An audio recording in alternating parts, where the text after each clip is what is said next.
2024ರ smart India hackathon 7ನೇ ಆವೃತ್ತಿ ಇಂದು ದೇಶಾದ್ಯಂತ 51 ಕೇಂದ್ರಗಳಲ್ಲಿ ಏಕಕಾಲದಲ್ಲಿ ಪ್ರಾರಂಭವಾಯಿತು. ಕೇಂದ್ರ ಶಿಕ್ಷಣ ಸಚಿವ ಧರ್ಮೇಂದ್ರ ಪ್ರಧಾನ್ ವರ್ಚುವಲ್ ಮೂಲಕ ಕಾರ್ಯಕ್ರಮಕ್ಕೆ ಚಾಲನೆ ನೀಡಿದರು.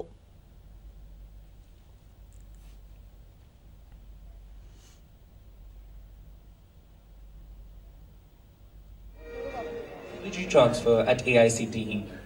He has also worked during the mentoring and as well as on the evaluation. Thank you. All the best for the event and just make this big event. And we participated with around 7,000. ಬಳಿಕ ಸಚಿವರು hackathon ಅಂತಿಮ ಸುತ್ತು 36 ಗಂಟೆಗಳ ತಡೆ ರಹಿತ ಕಾರ್ಯಕ್ರಮವಾಗಿದೆ. ಹಲವು ನಿರ್ಣಾಯಕ ಸಮಸ್ಯೆಗಳಿಗೆ ಪರಿಹಾರ ಕಂಡುಕೊಳ್ಳುವ ಉದ್ದೇಶದಿಂದ ಸ್ಮಾರ್ಟ್ ಇಂಡಿಯಾ ಹ್ಯಾಕಥಾನ್ ಆಯೋಜಿಸಲಾಗಿತ್ತು.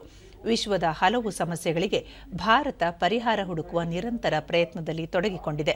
ಭಾರತವನ್ನು ದೇಶದ 3ನೇ ಅತಿದೊಡ್ಡ ಆರ್ಥಿಕ ರಾಷ್ಟ್ರವನ್ನಾಗಿಸುವ ಉದ್ದೇಶದಿಂದ ವರ್ಷದ 365 ದಿನದ 24 ಗಂಟೆಯೂ ಸಮಸ್ಯೆ ಪರಿಹರಿಸಲು ಶ್ರಮಿಸಲಾಗುವುದು ಎಂದು ಹೇಳಿದರು.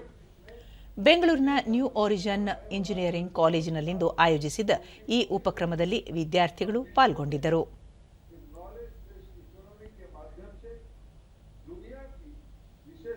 ग्लोबल साउथ की विकास की मॉडल बनने वाले हैं, इंडियन ऑर्डर आने वाला है और भारत विश्व की ग्रोथ इंजन बनेगा.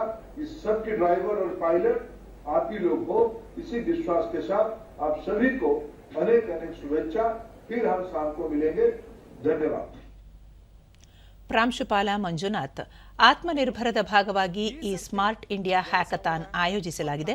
ಹಲವು ಸುತ್ತುಗಳ ನಂತರ ಅಂತಿಮ ಸುತ್ತು ನಡೆಯುತ್ತಿದೆ. ವಿದ್ಯಾರ್ಥಿಗಳಲ್ಲಿ ನಾವೀನ್ಯತೆ ಮತ್ತು ಸಮಸ್ಯೆಗಳನ್ನು ಬಗೆಹರಿಸುವ ಕೌಶಲವನ್ನು ಉತ್ತೇಜಿಸುವ ದೃಷ್ಟಿಯನ್ನು ಈ ಹ್ಯಾಕಥಾನ್ ಒಳಗೊಂಡಿದೆ. ವಿವಿಧ ಸಂಸ್ಥೆಗಳು ಈಗಾಗಲೇ ನಿಗದಿಪಡಿಸಿರುವ ಸವಾಲುಗಳನ್ನು ವಿದ್ಯಾರ್ಥಿಗಳು ತಮ್ಮ ಮಾರ್ಗದರ್ಶಕರೊಂದಿಗೆ 36 ಗಂಟೆಯ ಒಳಗೆ ಬಗೆಹರಿಸಬೇಕಿದೆ. ವಿಜೇತ ವಿದ್ಯಾರ್ಥಿಗಳ ತಂಡಕ್ಕೆ ಜಲಶಕ್ತಿ ಸಚಿವಾಲಯ 1 ಲಕ್ಷ ರೂಪಾಯಿ ಬಹುಮಾನ ನೀಡಿದೆ ಎಂದು ಹೇಳಿದರು. ಆ ಪ್ರಾಬ್ಲಮ್ ಸ್ಟೇಟ್ಮೆಂಟ್ಗಳನ್ನ ನಾವು ಹುಡುಗರಿಗೆ ಕೊಡ್ತೀವಿ. ಆ ಹುಡುಗರು ಅದರಲ್ಲಿ 36 ಗಂಟೆಗಳ ಕಾಲ ಸತತವಾಗಿ ಒಂದೇ ಕಡೆ ಒಂದು 6 ಜನ ಇರ್ಬೋದು ಒಂದು ಗ್ರೂಪಲ್ಲಿ ಅವ್ರು ಕೂತ್ಕೊಂಡು ಆ ಪ್ರಾಬ್ಲಮ್ ಸ್ಟೇಟ್ಮೆಂಟ್ಗೆ ಸೊಲ್ಯೂಷನ್ ಕಂಡುಹಿಡಿತಾರೆ. ವಿದ್ಯಾರ್ಥಿ ಅಭಿಲಾಷ್, ನವೀಕರಿಸಬಹುದಾದ ಇಂಧನ ಸವಾಲು ನಮ್ಮ ತಂಡದ ಮುಂದಿದೆ. ಸೋಲಾರ್ ಟ್ರ್ಯಾಕಿಂಗ್ ಸಿಸ್ಟಮ್ ಅಡಿ ಈ ಸಮಸ್ಯೆ ಬಗೆಹರಿಸಲು ನಾವು ಪ್ರಯತ್ನಿಸಲಿದ್ದೇವೆ ಎಂದು ಹೇಳಿದರು.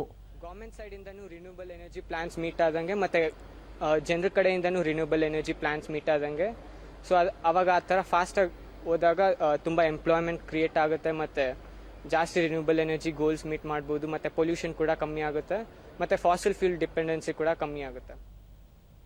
ವಿದ್ಯಾರ್ಥಿ ಚೈತ್ರ, ಬೆಂಗಳೂರು ಕೇಂದ್ರದಲ್ಲಿ ಸುಮಾರು 3,000 ವಿದ್ಯಾರ್ಥಿಗಳು ಅಂತಿಮ ಸುತ್ತಿನಲ್ಲಿ ಪಾಲ್ಗೊಂಡಿದ್ದಾರೆ. ಎಲ್ಲರಿಗೂ ಭಿನ್ನ ಸವಾಲುಗಳಿವೆ ಎಂದು ತಿಳಿಸಿದರು. 3,000ಕ್ಕೂ ಹೆಚ್ಚು ಜನ ಪಾರ್ಟಿಸಿಪೆಂಟ್ಸ್ ಬಂದಿದ್ದಾರೆ. ನಮ್ಮ ಕಾಲೇಜ್ ಇದನ್ನ ಮಾಡ್ತಿದೆ ಅನ್ನೋದಕ್ಕೆ ಐ ಆಮ್ ವೆರಿ ಥ್ಯಾಂಕ್ಫುಲ್ ಅದಕ್ಕೆ. ಆ್ಯಂಡ್ ನಾವು ತುಂಬ lucky and we are even proud ಅಂತ ಹೇಳ್ಬೋದು. ಸ್ಮಾರ್ಟ್ ಇಂಡಿಯಾ ಹ್ಯಾಕಥಾನ್ ರಾಷ್ಟ್ರವ್ಯಾಪಿ ಉಪಕ್ರಮವಾಗಿದ್ದು, ನಮ್ಮ ದೈನಂದಿನ ಜೀವನದಲ್ಲಿ ನಾವು ಎದುರಿಸುತ್ತಿರುವ ಕೆಲವು ಒತ್ತಡದ ಸಮಸ್ಯೆಗಳನ್ನು ಪರಿಹರಿಸಲು ವಿದ್ಯಾರ್ಥಿಗಳಿಗೆ ವೇದಿಕೆಯನ್ನು ಕಲ್ಪಿಸುತ್ತದೆ. ಜೊತೆಗೆ ನಾವೀನ್ಯತೆಯ ಸಂಸ್ಕೃತಿ ಮತ್ತು ಸಮಸ್ಯೆಯನ್ನು ಬಗೆಹರಿಸುವ ಮನಸ್ಥಿತಿಯನ್ನು ಬೆಳೆಸುತ್ತದೆ.